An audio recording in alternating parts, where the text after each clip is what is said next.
Hello दोस्तों, मैं राजकुमार आप तमाम व्यूवर्स का इस YouTube channel learn with me पर एक बार फिर से बहुत बहुत स्वागत करता हूं।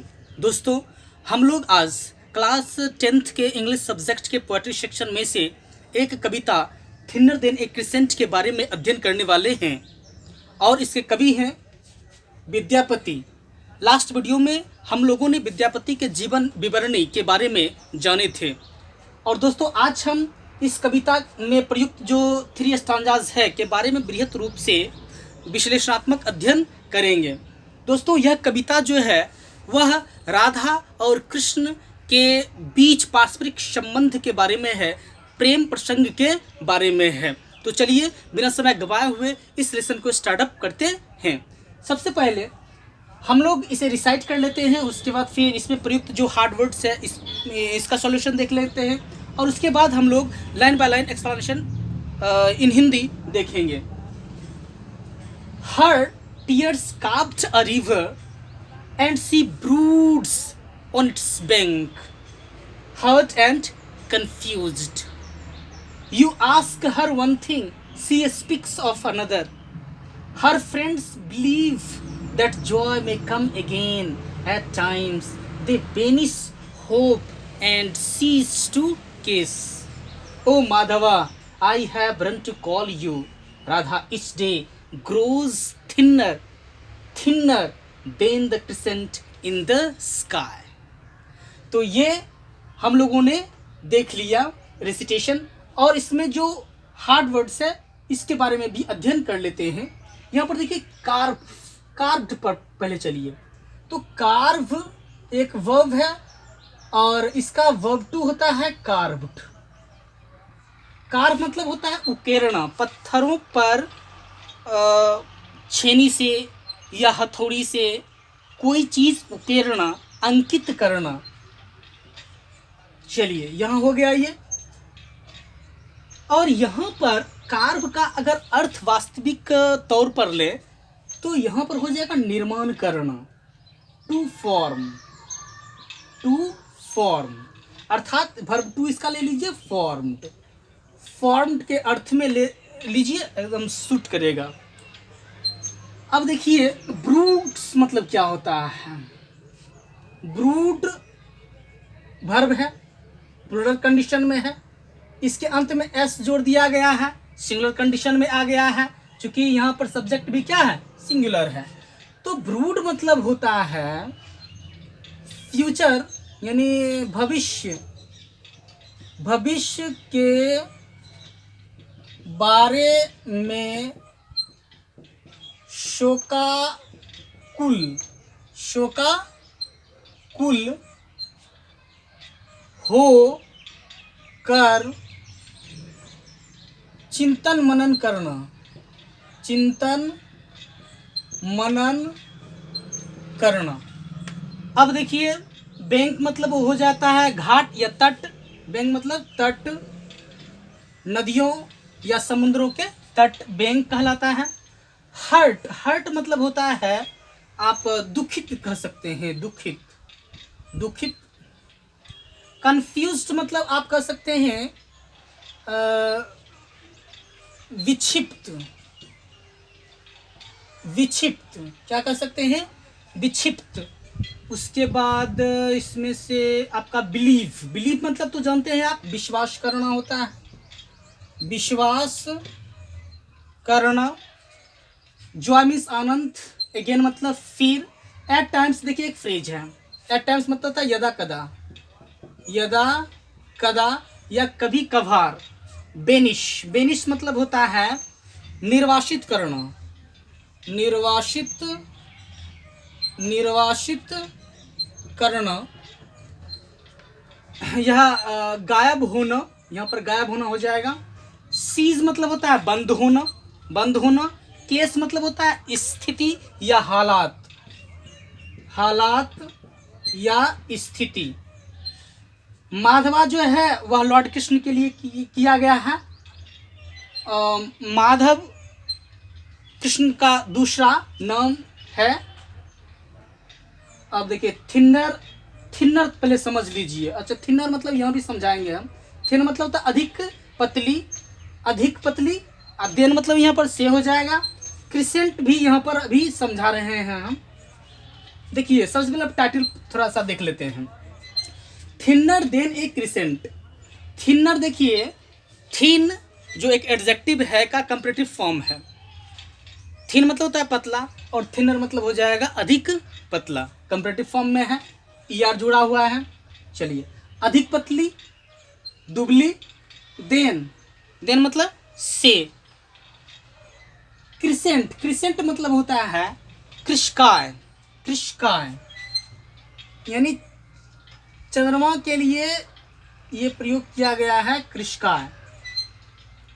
ये हश्वा आकार का, यह हश्वा आकार का जो आप चंद्रमा देखते हैं इसी को क्रिसेंट मून कहा जाता है। क्या कहा जाता है? क्रिसेंट मून कहा जाता है। अब थोड़ा सा इस पर लॉजिक देखिए। अब मान के चलिए कि यहाँ पर कृष्ण पक्ष और यहाँ पर शुक्ल पक्ष, इसके बीच दिनों की संख्या लगभग एक फोर्टनाइट होता है, 14 दिनों का या 15 दिनों का। अब देखिए यहाँ पर पूर्णिमा का चंद्र और यहाँ अमावस्या का चंद्र। पूर्णिमा के चंद्रमा वह अपने पूर्ण साइज में होती है और अमावस्या में इसका अस्तित्व नहीं होता है। अब देखिए होता है क्या कि इसका जो साइज है, साइज का ग्राफ यह छोटे होते होते होते और अंत में जो है ये फोर्टनाइट तक जो है अपना अस्तित्व समाप्त कर देती है। अब यहाँ आते आते चंद्रमा का जो है आकार शुक्ल पक्ष के मतलब एक दिन पहले का चंद्र ऐसा होता है और इसी को हम लोग कहते हैं क्रिसेंट मून। अब देखिए यहाँ पर है क्रिसेंट मून से भी अधिक पतली, कहने का मतलब क्रिसेंट मून से भी अधिक, अगर अधिक पतली होगी तो अमावस्या की रात होगी जिसमें चंद्रमा की समाप्ति होती है, उसके अस्तित्व का कोई पता नहीं होता है। चलिए ये भी समझ लिए। अब हम लोग चलते हैं और लाइन बाय लाइन एक्सप्लेनेशन देखते हैं। देखिए इस कविता में राधा और कृष्ण के बीच प्रगाढ़ प्रेम स्नेह प्रदर्शित किया गया है। कुछ दिनों के लिए कृष्ण द्वारिका चले जाते हैं। इस कविता में मेंशन नहीं किया हुआ है लेकिन फिर भी वह कहीं चले जाते हैं। अब यहाँ राधा और उसकी सहेलियों की स्थिति बद से बदतर हो गई है। क्यों? क्योंकि कृष्ण की जुदाई उसे खल रही है। अब राधा और सभी सहेलियाँ, जिसे आप गोपियाँ भी कह सकते हैं, गोपियाँ कृष्ण के याद में बहुत ही आहत हो अपना समय किसी प्रकार व्यतीत कर रही होती है। चलिए, सहेलियों में भी तो दुख व्याप्त ही है, लेकिन उन सबों से ज़्यादा राधा शोकाकुल अवस्था में है। चूँकि कृष्ण के प्रति उसकी अनुरक्ति या अटैचमेंट उन लोगों से कुछ ज़्यादा ही है। अब यह बेचारी बहुत ही विषादग्रस्त अवस्था में कृष्ण भगवान को याद कर रही होती है और वह इतनी शोकाकुल अवस्था में है, इतना दुखित या पीड़ा या वेदना की स्थिति में है कि उनके सहेलियों को इस राधा की स्थिति नहीं देखी जा रही है। इसलिए उन सहेलियों में से एक सहेली राधा की स्थिति का वर्णन करने के लिए कृष्ण भगवान के पास जाती है और वहाँ जा कर के राधा की स्थितियों से रूबरू करती है भगवान श्री कृष्ण से। तो वही जो राधा की सहेलियों में से एक सहेली जो वहाँ जाती है रिपोर्ट करने के लिए राधा के बारे में, तो वही रिपोर्ट ये है, ये 3 स्टांजाज, यही कविता है, यही कहने के लिए वह जा रही है। तो चलिए शुरू करते हैं। अब देखिए, राधा वह व्यथित है कृष्ण के याद में, वह 8 आंसू रो रही है, वह बहुत ही रो रही है। वह उसकी जो टीयर्स है, टीयर्स उसकी आंखों से आंसुओं की धारा, आंसू की धारा वह गिर रही है, और उसके फलस्वरूप ऐसा महसूस होता है कि पत्थरों के सीना चीर करके एक नदी का निर्माण हो जाए। अर्थात वह कृष्ण के यादों में इतना रो रही है, उनके आंसुओं की धारा इतनी प्रचंड वेग से निकल रही है, आंखों से निर्वासित हो रही है कि ऐसा मानो कि एक नदी का निर्माण हो जाए। मानो कि पत्थर भी हो तो आंसुओं की चोट से वह टूट करके बिखर करके नदी का रूप ले ले। यहाँ पर कभी एग्जैजरेशन का प्रयोग किए हैं, यानी एग्जैजरेशन जो होता है किसी भी बात को चढ़ा बढ़ा करके बोलना। चलिए उसके बाद, and sea routes on its bank, और ये जो नदी निर्माण होता है उसी के तट पर वह बैठ करके, उसी के तट पर वह बैठ करके भविष्य के बारे में शोकाकुल होकर चिंतन मनन कर रही है। दुखित अवस्था में बैठ करके वह रो रही है, तड़प रही है, विरह के आग में जल रही है। हर्ट एंड कंफ्यूज्ड, उसकी स्थिति जो है दो बिंदुओं के आधार पर जो है दिखाया गया है कि वह बहुत ही हर्ट है। हर्ट मीन्स दुखित है, कंफ्यूज्ड मतलब विक्षिप्त है। कहने का मतलब वह बहुत ही अंदर से टूट चुकी है, वह ठगी सी महसूस कर रही है, वह बेवफाई की आलम महसूस कर रही है, वह व्यग्र है, चिंताग्रस्त है, वह शोकाकुल अवस्था में है, और वह उसकी जो मानसिक विक्षिप्तता का शिकार हो गई है, ऐसा प्रतीत होता है। अब next, you ask her one thing she speaks of another. यहाँ पर देखिए मेंटल कंडीशन का जो है वर्णन किया गया है। उसकी वैचारिक शक्ति भी खो गई है, चूंकि वो खोई है कृष्ण के यादों में। मिलन जो पूर्व समय में हो रहा होता है वृंदावन में, उसमें वह मग्न है, और उनसे जब दूरी हो गई है अभी, तो वही चिंता का मुख्य कारण बनी हुई है। इस स्थिति में उनकी मानसिक स्थिति इतना बद से बदतर है कि if you ask one thing, यदि आप कुछ उससे कहें, यदि आप उसे कुछ पूछें, शी स्पीक्स ऑफ अनदर, तो वह कुछ और ही सुनती है, और वह कुछ ही गढ़ करके आंसर देती है, रिप्लाई देती है। कहने का मतलब मानसिक विक्षिप्तता का शिकार हो गई है वो, जिसको पागलपन हम लोग कहते हैं, मैडनेस कहते हैं। वह कृष्ण के यादों में, कृष्ण के लिए वह मैड हो गई है, वह पागल सी हो गई है।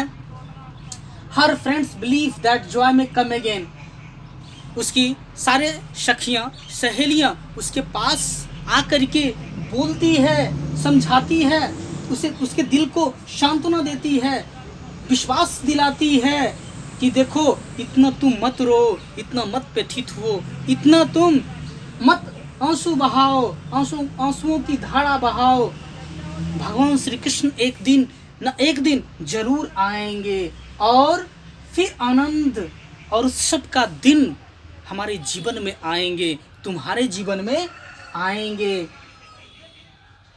At times they vanish hope and cease to kiss. At times, लेकिन कभी कभी क्या होता है कि they vanish hope, यानी राधा की जो सहेलियां हैं वह भी अपने अंदर जो आशा लिए हुए बैठी होती है उसे भी अपने मन से निर्वासित समझती है। वह सोचती है कि वह स्थिति, वह गोपियों के साथ जो अटखेलियाँ श्री कृष्ण किया करते थे, वह पल, वह खुशी का पल, वह स्थिति, हालात अब नहीं आने वाले हैं। अब लगभग वो मानो तो बंद ही हो गई हो। चलिए, अब इन सारे दुखों को देख करके उन्हीं सखियों सहेलियों में से एक सहेली जो राधा के प्रति समर्पितता के भाव रखती है, वह कृष्ण भगवान के पास दौड़ी दौड़ी जाती है राधा की स्थिति या दुर्दशा को बयां करने के लिए।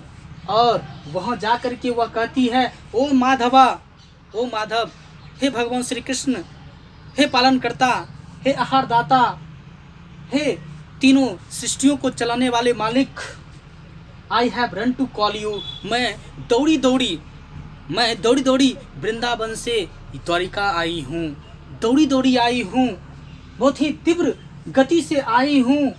और क्यों आई हूँ?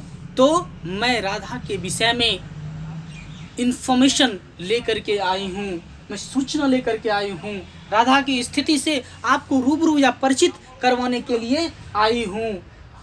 राधा इच डे, राधा प्रत्येक दिन ग्रोज थिनर, दुबली होती जा रही है। आकाश में कृष्ण चंद्र से भी अधिक दुबली एक दिन हो जाएगी, अर्थात उसके जीवन में अमावस्या की रात हो जाएगी, अर्थात उसकी मृत्यु हो जाएगी। अब अभी भी अगर आप चाहें तो वह पूर्णमासी के चंद्र की भांति वह खिलखिला उठेगी, वह जीवंत रूप में आ जाएगी। लेकिन यदि आप उनसे अब थोड़ा सा भी विलंब करते हैं तो वह कृष्ण चंद्र से भी चूंकि अधिक पतली होती ही जा रही है और अंत में वह उसके जीवन में अमावस्या की रात्रि आ जाएगी और उसकी जो एग्जिस्टेंस है इस संसार में वह समाप्त हो जाएगी। इसलिए प्रेम का लज्जा बचाने के लिए, लाज बचाने के लिए आप वहाँ जाएं और राधा से मिलें और उनकी सहेलियाँ जो आपके आशा में आश लगाए हुए बैठे हैं उसे भी आप जा कर के समझाएं, चूँकि उसके भी दिल को सांत्वना मिलेगी, उसे भी अगाध प्रेम की अनुभूति होगी। दोस्तों, यहाँ पर जो है इमोर्टलिटी ऑफ लव प्रदर्शित किया गया है। राधा का प्रेम कृष्ण के प्रति दिखाया गया है, एक ट्रू लव है and true love never dies, वह इमोर्टल हो जाता है। जैसे राधा और कृष्ण के बीच जो प्रेम है वह इमोर्टल है। लेकिन आज प्रेम की स्थिति कुछ और ही है, डिफिनेशन कुछ और ही है। जैसे विलियम शेक्सपियर का डिफिनेशन कुछ और है जो स्पिरिचुअल लव के बारे में बात करते हैं, लेकिन आजकल के नौजवान स्पिरिचुअल लव में विश्वास नहीं करके फिजिकल लव में विश्वास करते हैं। तो आप स्पिरिचुअलिटी को आप महत्व दीजिए, फिजिकल लव को नहीं। तो दोस्तों, यह रहा आपका कविता थिनर देन ए क्रिसेंट। और एक बात और, यदि आप किसी से बेहद प्रेम करते हैं, यदि वह कुछ क्षण के लिए आपसे या आपके आंखों से ओझल हो जाती है या हो जाता है, तो आपके दिल पर क्या प्रभाव पड़ता है हमें कमेंट के माध्यम से सूचित करिएगा। तब तक के लिए धन्यवाद। Could have loved me, and no one ever would have dared to tread on you.